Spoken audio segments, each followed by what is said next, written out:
হচ্ছে যে নকল। ও হ্যালো ব্রো, এটা দুবাই থেকে এনেছি, একদম খাঁটি জিনিস, কোনো ভেজাল নেই। আর তাছাড়া আমি আমার ওয়াইফকে কেন ভেজাল রিং পরাতে যাব? না না না না, আপনার প্রতি আমার কোনো সন্দেহ নেই। আসলে আমার মনে হচ্ছে কি আপনি আসল আংটিটা এনেছেন, বাসায় রেখেছেন, হয়তোবা কেউ ওই আসলটা নিয়ে চুরি করে নিয়ে নকলটা রেখে গেছে। হ্যাঁ, এমন হতে পারে।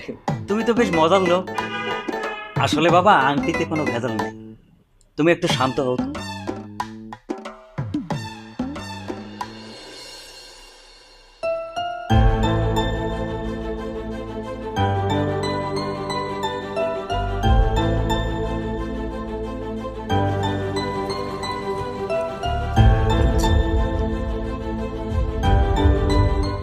কি ব্যাপার, এভাবে ভূতের মতো দাঁড়িয়ে আছেন কেন?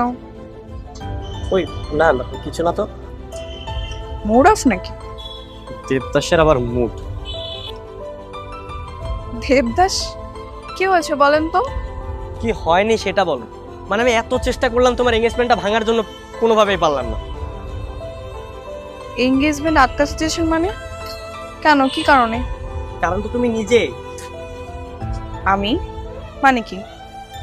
এই কি মাথা মোটা নাকি? তুমি জানো না আমি তোমাকে কতটা ভালোবাসি? তোমার ভাই তোমাকে বলেনি? ও আচ্ছা, ও বলবে কিভাবে, আমি তোকে বলিনি। কি সব আবল তাবল কথা বলছেন? এই একটু বুঝিয়ে বলুন তো আমাকে। বলতে পারবো বুঝি না। এইটা, এই যে তোমার ছবি। মারুফের থেকে যেদিন আমি প্রথম এই ছবিটা চুরি করেছিলাম, প্রথম দেখাতে আমি তোমার প্রেমে পড়ে গেছি। আর শুধু তোমার জন্যই আমি বাড়িতে এসেছি। আচ্ছা, তাই তো বলি, একজন গেস্টের বিহেভিয়ার এরকম কেন? দুদিন ধরে আমার সাথে লাইন মারতেছিলেন। আচ্ছা, এখন তো তুমি সবকিছু জেনে গেছো। তুমি একটা কাজ করো, তোমার ওই এঙ্গেজমেন্টের আংটিটা ফেলে দাও আর বিয়েটা ক্যান্সেল করে দাও প্লিজ। দেখো, আমি আমি সত্যি তোমাকে অনেক ভালোবাসি। আপনি কি পাগল? একবার এঙ্গেজমেন্ট হয়ে গেলে সেই রিং ফেলে দেওয়া যায়? তাহলে এখন আমার কি হবে? আপনার কি হবে সেটা আমি কি করে বলবো? সব সব ওই মারবেল বাচ্চা দোষ, ওই শালার দোষ। ও যদি আমাকে আগে বলতো তাহলে কখনোই তোমার বিয়ে করতাম না। শোনেন, আমার ভাই কিন্তু আপনার শালা হয় না। আমার ভাইকে একদম শালা বলবেন না, ও আপনার বন্ধু। মিথিলা, Shit.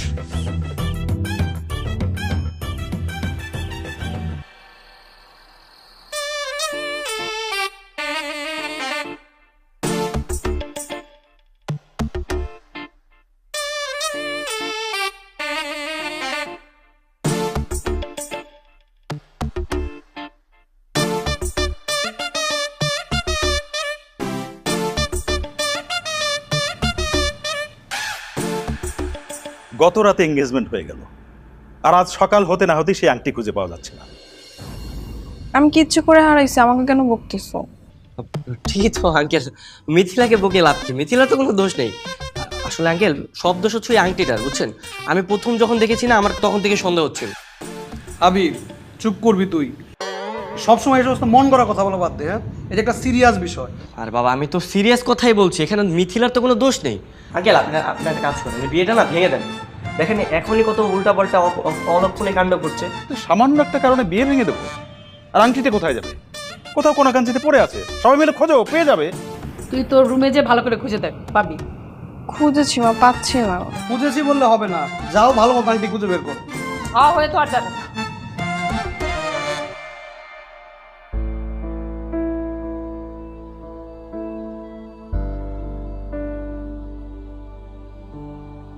কি ব্যাপার, তুমি এরকম মন খারাপ করে দাঁড়িয়ে আছো কেন? হ্যাঁ, আরে সবসময় হাসি খুশি থাকবে। হাসি খুশি থাকলে মন শরীর দুইটাই ভালো থাকে। আমি এমনি অনেক ভালো আছি, আপনি এখানে কেন আসছেন? শোনো, তোমার জন্য একটা লটারির ব্যবস্থা করেছি, বুঝেছো? মানে ভাগ্য পরীক্ষা বলতে পারো। কিসের লটারি, কিসের পরীক্ষা? দেখো, এখানে দুইটা কাগজ আছে। একটার মধ্যে লেখা আছে যে আমি বিয়ে করব, আর একটার মধ্যে লেখা আছে আমি বিয়ে করব না। এর মাধ্যমে তোমার ভাগ্য পরীক্ষা হয়ে যাবে। এইসব করলে কি ভাগ্য চেঞ্জ হয়? হ্যাঁ, অবশ্যই হবে। দেখো না, এখানে দুইটা টোকেন আছে, যে কোনো একটা নতুন।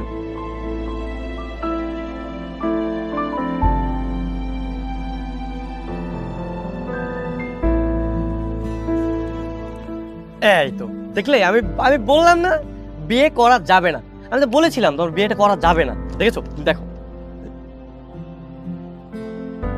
হ্যাঁ তাই তো লেখা। কোনো সন্দেহ আছে? হ্যাঁ, কি রে, কি করছিস এখানে? আরে তুই চলে এসেছিস? আমি তোকে বলেছিলাম না বিয়ে করাটা একদমই ঠিক হবে না, যে বিয়েটা একদমই অশুভ। দেখ মানে ভাগ্য পরীক্ষা করলাম, লটারির মধ্যে এখানে লেখা আছে যে আমি বিয়ে করব না। একদমই ঠিক না, দেখেছিস? এদিকে আরে আরে এদিকে টানাটানি টানা কথা বলছো। দেখ আমি এখন মোড়ে আছি, আমাকে বিরক্ত করিস না। আরে রাখ তোর মুড, তুই যে একটা ধান্দাবাজি করতেছিস এটাকে আমি পুরোপুরি বুঝতেছি। দেখ আমি এত কিছু বুঝি না, আমার শুধু মিথিলাকে লাগবে। আমি যে করে হোক মিথিলাকে বিয়ে করবো, শেষ।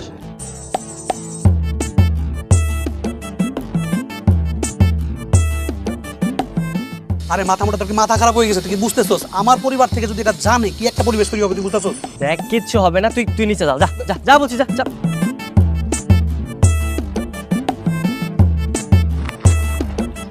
এসব কি? মানে আসলে একদম চুপ থাকেন। আপনি কেন এসব ভণ্ডামি করতেছেন বলেন তো? দেখো আমি তোমাকে ভালোবাসি। চুপ থাকেন। নেক্সট টাইম এই কথাটা আর একবারও বলবেন না। আমি যদি বাবাকে জানাই না, আপনার সাথে সাথে আমার ভাইকেও বাসা থেকে বের করে দিবে। সেসব বন্ধ করুন। দেখো তুমি এই বিষয়টা নিয়ে আরেকবার ভেবে দেখো না। আমি কিছুই ভাবতে চাই না। 17 তারিখে আমার বিয়ে আর সবকিছু আয়োজন হচ্ছে, এটাই ফাইনাল।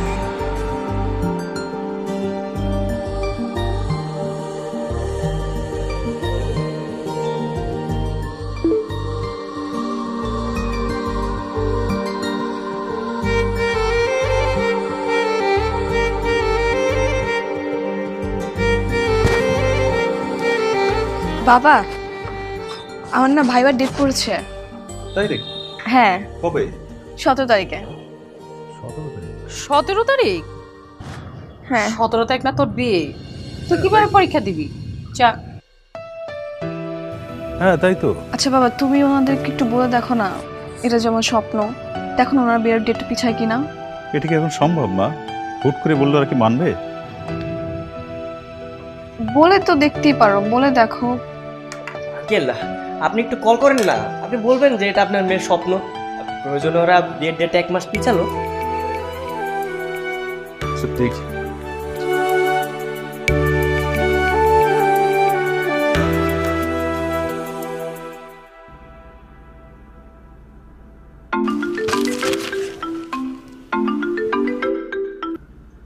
আসসালামু আলাইকুম বিআই সাহেব, কেমন আছেন? ওয়ালাইকুম সালাম, আলহামদুলিল্লাহ ভালো আছি। এই সামান্য একটা প্রবলেমে পড়ে আপনাকে কল দেওয়া আর কি। কি সমস্যা বিআই সাহেব? না, আমাদের মিথিলার অনেক দিনের শখ সে পাইলট হবে, এবং সেজন্যই মানে বারে বারে পড়াশোনা করে এয়ারফোর্সে চান্স পাওয়ার চেষ্টা করে যাচ্ছে। ও কি চাকরি করবে নাকি? সেরকম করে ইচ্ছা। তোর তো বিয়ের ডেট পড়ে গেছে 17 তারিখ, আবার ইন্টারভিউ ডেটও 17 তারিখ। তো এখন চাচ্ছিলাম যে বিয়ের ডেটটা যদি একটু পেছানো যেত। অসম্ভব। কেন, সমস্যা কি? বিআই সাহেব, প্রথমত আমি আমার বৌমাকে চাকরি করতে দেব না, দ্বিতীয়ত এই বিয়ের দিন তারিখ কোনো ক্রমেই পিছানো সম্ভব নয়। আচ্ছা ঠিক আছে, তাহলে আর কি করার? বিআই সাহেব, বৌমাকে একটু বুঝিয়ে বলেন। আচ্ছা ঠিক আছে, রাখি।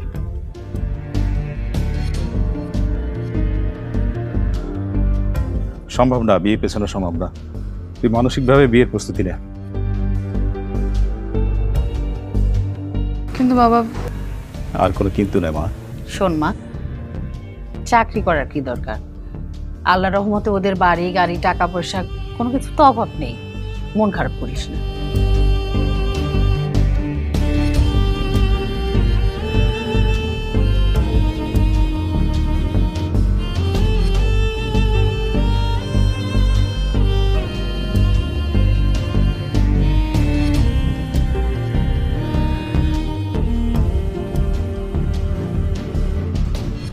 কি আশ্চর্য, আপনি এত রাত্রে আমার রুমে কি করতেছেন? দরজা লাগিয়েছেন কেন?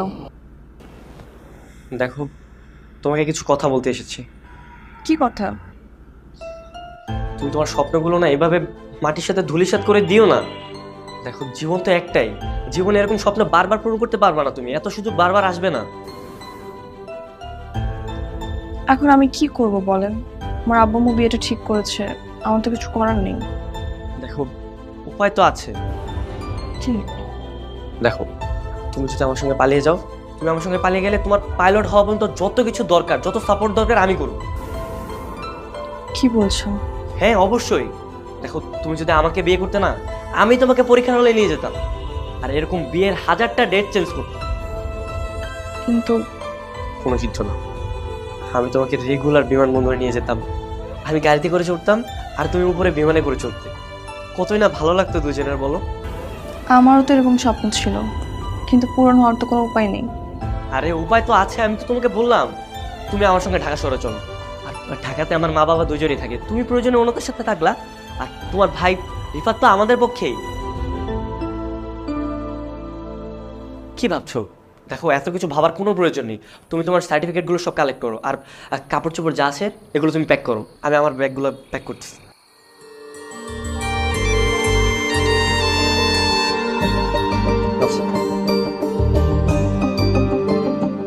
আবির দাঁড়া, কি হয়েছে কোথায় যাচ্ছিস ওকে নিয়ে? দোস্ত? আমার কাজ শেষ হয়ে গেছে, আমি তোর বোনকে নিয়ে চলে যাচ্ছি ঢাকায়, আর তুই সবকিছু সামাল দিয়ে কালকে সকালে ঢাকা চলে আসিস। মিথিলা, তুই কি ওর সাথে যাবি? হ্যাঁ ভাইয়া। আমি তোকে বলেছিলাম না আমি ভালোবেসে তোর বোনকে জয় করে নিয়ে যাব, দোয়া করিস।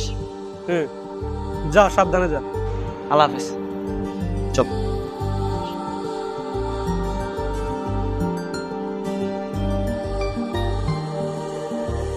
আমরা কোথায় যাবো?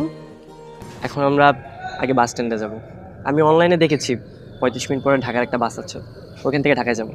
তারপর তারপর কি, সোজা আমাদের বাসা। কি পরিচয় দিবেন আমাকে? সত্যি বলতে তোমার ব্যাপারে আমার বাসা সবাই জানে, আর এখন যে যাচ্ছি সেটাও একটু পরে জানিয়ে দেবো। তাহলে তো ঢাকা যাওয়ার পর আমাদের বিয়ে দিয়ে দিবে, কিন্তু আমি তো এখন বিয়ে করবো না। না না, কোনো সমস্যা নেই, আমরা আগে এঙ্গেজমেন্ট করবো, তারপরে 2 বছর পরে বিয়ে করবো। তোমার হাতটা দাও।